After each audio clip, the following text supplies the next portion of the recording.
Hey guys, welcome to another video on the Inside Spurs channel. Happy Wednesday afternoon. Hope well. Hope the morning's been good after all the drama of the Draguzin situation.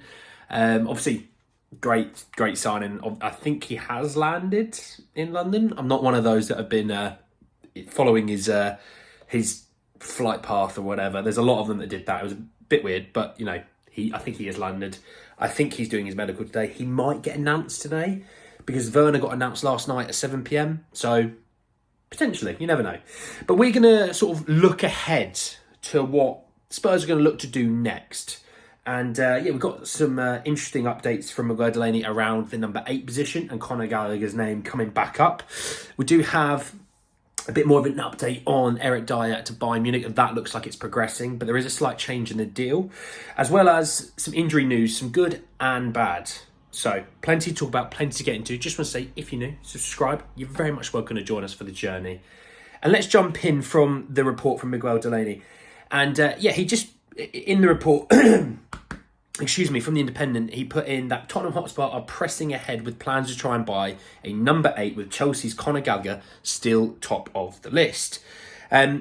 Look, I see number 8 being the position. I don't see Conor Gallagher being the guy, at least not in this month.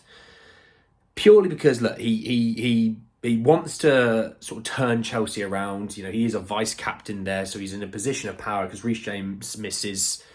For every 10 games played, he probably would miss 9 of them. So he's in a position where he's pretty much the club captain. Also, he's having a very good season at Chelsea. You know, I know Chelsea are going through still a bit of a difficult time. Better than they were, but it's still a difficult time.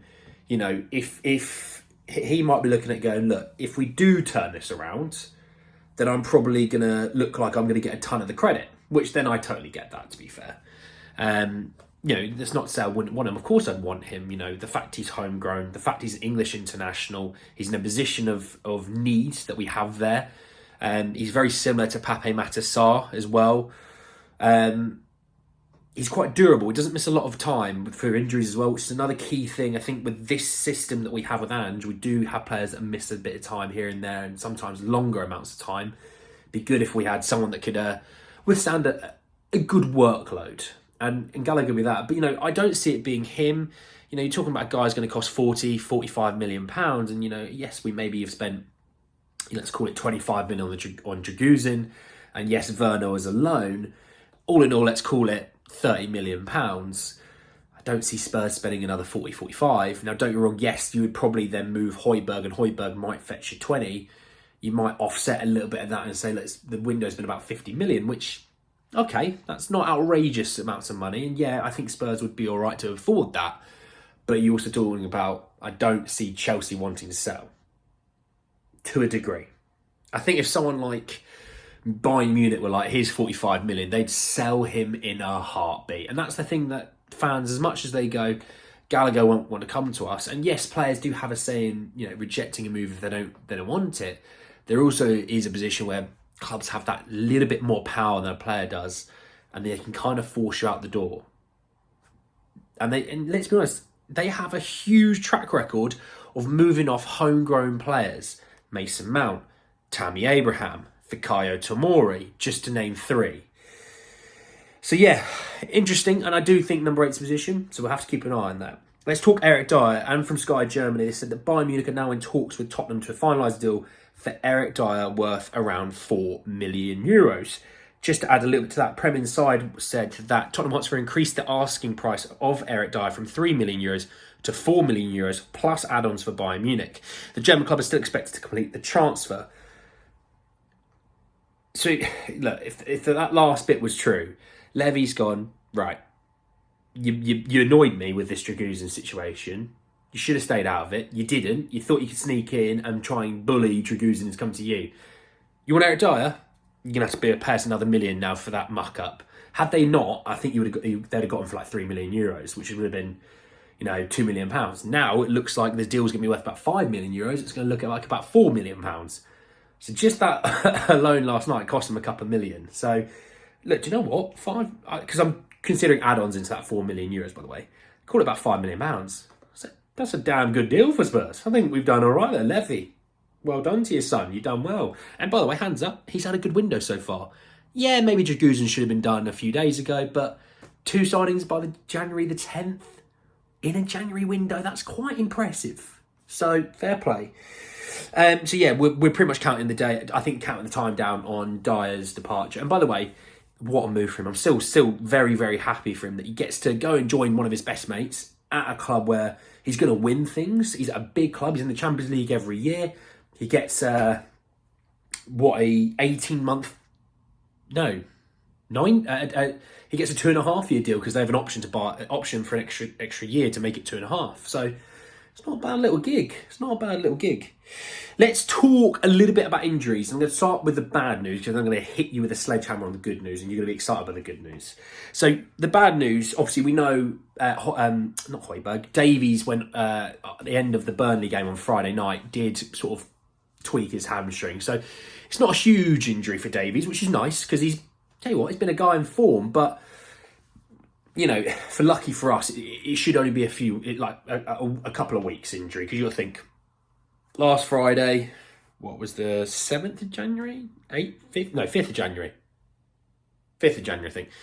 So a couple of weeks, he might be back for sort of the City, Brentford area of the end of the month.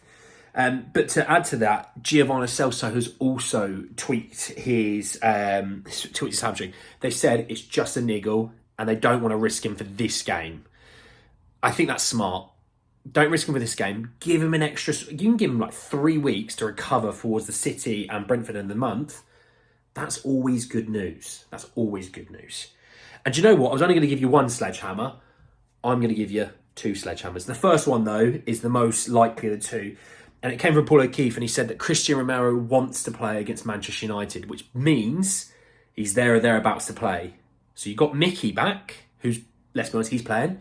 You've got Dragusin, who's flying into England right now, who I don't think he'll start, but he'll get minutes off the bench. And Romero wants to play. And I saw some people going, oh, isn't he worried he's going to lose his spot? No, he wants to play for the team. He was playing through issues earlier in the season. This isn't a situation where he was like, oh, nah, I tell you what, give me another couple of weeks, I'm back for the City game. No, he's looking at this game going, we win this, we space ourselves even further to the group below us who want Champions League football. We then keep up with the big boys up top. And do you know what? I can still then take a couple of weeks to recover afterwards. I love this new version of Christian Romero who bleeds for this club. That vice-captaincy role really, I think, changed his whole mindset on Spurs. He looks like a guy that would run through walls. And I love it. I love me some Christian Romero. You know I love me some Cuti Romero.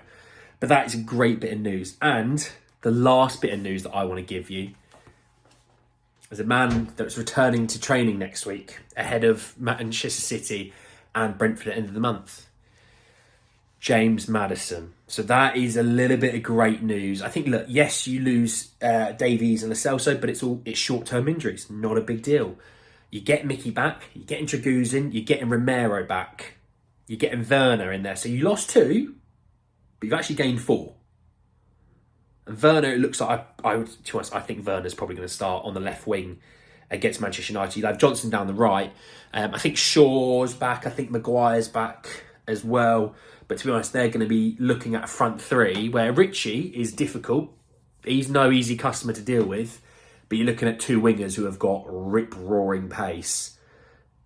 We will cause that back line a lot of issues. And then you're throwing in, Kulusevski's going to be probably into the midfield. You're still going to have Bentancur. Yeah, the other 8's probably going to be Højbjerg, but I can work with that. I can. Bentancur's in there. I can work with that. But anyway, guys, at the end of the video, I hope you did enjoy it. Drop a like on the video if you did. Hit me in the comment section below. Your thoughts and opinions about, obviously, the injury news of Davies, Lo Celso, Romero and Maddison. Obviously, the interest in a number 8 and interest still in Gallagher. And obviously, the Eric Dier to Bayern news. Anyway, guys, at the end of the video, hope you did enjoy it. Like I said, drop a like, hit me in the comment section below. Subscribe if you're new. Hit the bell notification for more. But anyway, guys, at the end of the video, I'll see you all very, very soon. Take care, guys.